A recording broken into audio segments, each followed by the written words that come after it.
Now, Bangkok is one of the most exciting cities in the world. It's where I built my new life, found peace and purpose, and discovered freedom in a way that I never thought was possible. But the city is not perfect and it's not meant for everybody. In fact, living here full-time comes with its real disadvantages that a lot of people don't talk about. So in this video, I'm going to be breaking down the real disadvantages of having lived here for the past 4 years. Starting off, let's get the obvious one out the way. It's the traffic and the chaos. Traffic here is absolutely relentless. A normal 20-minute ride can sometimes take upwards of an hour, and almost everywhere you go, you're just going to be surrounded by so many people. I mean, of course, this is what to expect because Bangkok is literally the #1 most visited city in the world, so you have to be able to embrace this kind of chaos. And if you're coming from a Western city, you're likely not used to the motorbike culture of being on the road surrounded by hundreds of speeding motorbikes weaving through the intersections and weaving through the cars, and being on the back of a motorbike can often feel like real-life Super Mario Kart. It can be pretty exhilarating, but also very dangerous. Even though there's so much traffic and so many people almost everywhere you go, it's actually not that loud. For example, Vietnam is much louder, especially with everybody honking on the roads. The roads in Bangkok are surprisingly pretty quiet in comparison, and it is quite easy to escape the chaos living here in Bangkok because there's a lot of nice green parks, there's a lot of quiet residentials and quiet neighborhoods, so you don't have to be surrounded by the hustle bustle culture of the non-stop tourism every single day if you choose to live somewhere quieter and choose carefully where you hang out at. Another disadvantage is the visas and the bureaucracy as a foreigner. Staying here short term for around 60 to 90 days is quite easy, but staying here long term, it can get very complicated. And oftentimes with the visas and the policies, they're always flip-flopping, they're always changing, so it's like you never feel 100% secure in your life here in Thailand, and oftentimes it can feel quite unstable. On top of that, opening a bank account as a foreigner is almost impossible as a tourist. And other things such as starting a business or being employed here or foreign ownership can be very complicated as well. And if you're thinking about setting up a business here, expect layers of paperwork, capital requirements, and strict rules about foreign ownership. The next thing is Thailand is not that cheap. If you were to compare Thailand to Vietnam, for example, Vietnam, it feels affordable. It feels very affordable. But here in Thailand,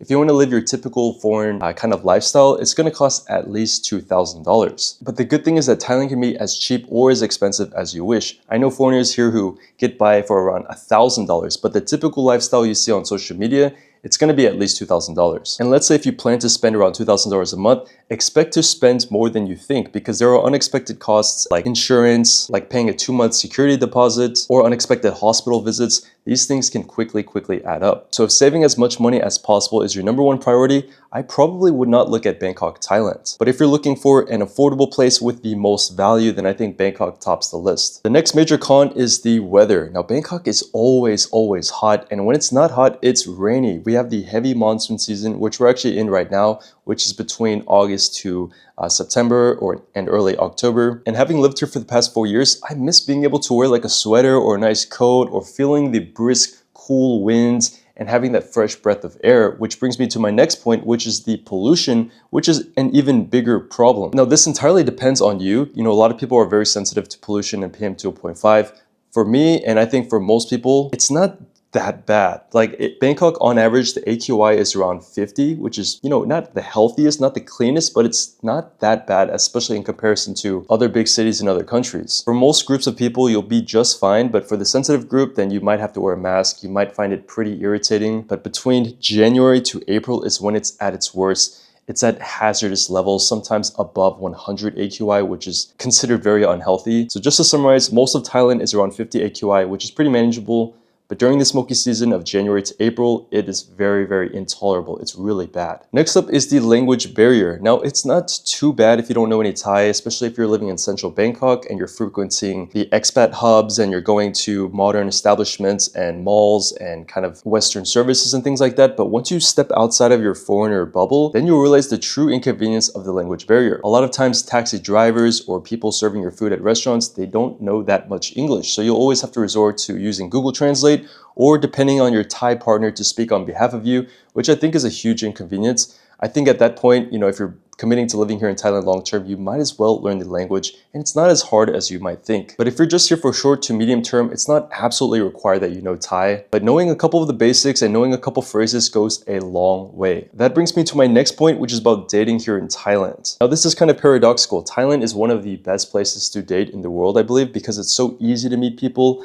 There's dating apps, there's meetups, there's communities, locals are extremely friendly, there's so many people, so many options. And if you're a straight male, the ratio is in your favor because there's simply more women here than men. Having said this, dating in Thailand can still be very challenging beyond the surface level kind of honeymoon phase. You know, if you want to connect deeply and form strong relationships with these Thai women or with these Thai partners, it can be very difficult if you're not able to speak Thai and if you're not able to connect with them on that deep cultural level. This is something I see a lot with my foreigner friends. Like they date a Thai girl for a year or so because they're really caring and because the relationship is very sweet and nurturing. But beyond this kind of surface level, it can be hard to really connect deeply with a Thai local if you don't understand the culture, if you don't understand the language. And it can feel quite difficult to form that long-lasting connection and that familiarity. But this isn't to say that long-term relationships here are not possible. It just takes a lot more effort and a lot more mutual understanding between both parties. And as I said before, I would strongly encourage you to learn Thai if you're considering dating here long-term. Just imagine being a foreigner in Thailand and not even being able to communicate to your Thai partner's parents. But yeah, you get my point. Another con, which is something you should strongly consider, is the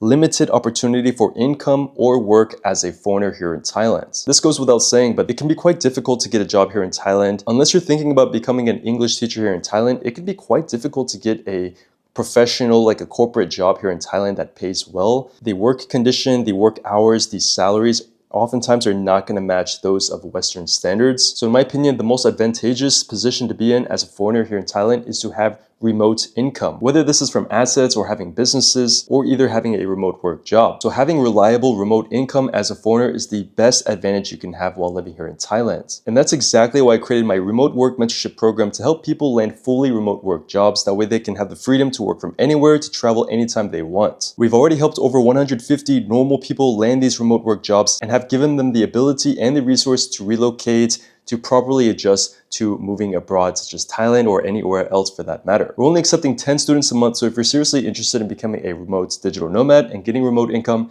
then check out the link in the description below. The next con is that Bangkok can feel very commercial and very westernized, and this can be a pro and a con. On one hand, it's convenient and familiar and easy to navigate, but on the other hand, it can often feel overcrowded, and the charm of Thai culture can sometimes feel drowned out. If you're looking for a more cultural experience, then it would require you to look outside of these foreigner kind of expat bubbles and neighborhoods and venture out into the unknown, to the smaller neighborhoods, to the more local Thai areas. You can still find it, but it would require you to venture outside of the familiar expat foreigner bubbles and look elsewhere into the quieter, more Thai neighborhoods. The last con is a huge con that most men experience here in Thailand, is that it's very overstimulating and there's a huge, strong kind of hedonistic drinking culture here in Thailand. Thailand attracts a lot of crazy characters, you know, a lot of people who are looking to escape their problems and just come here and just get drunk, chase women, go partying all night long and not really care about their health or their finances or their goals. They come here to just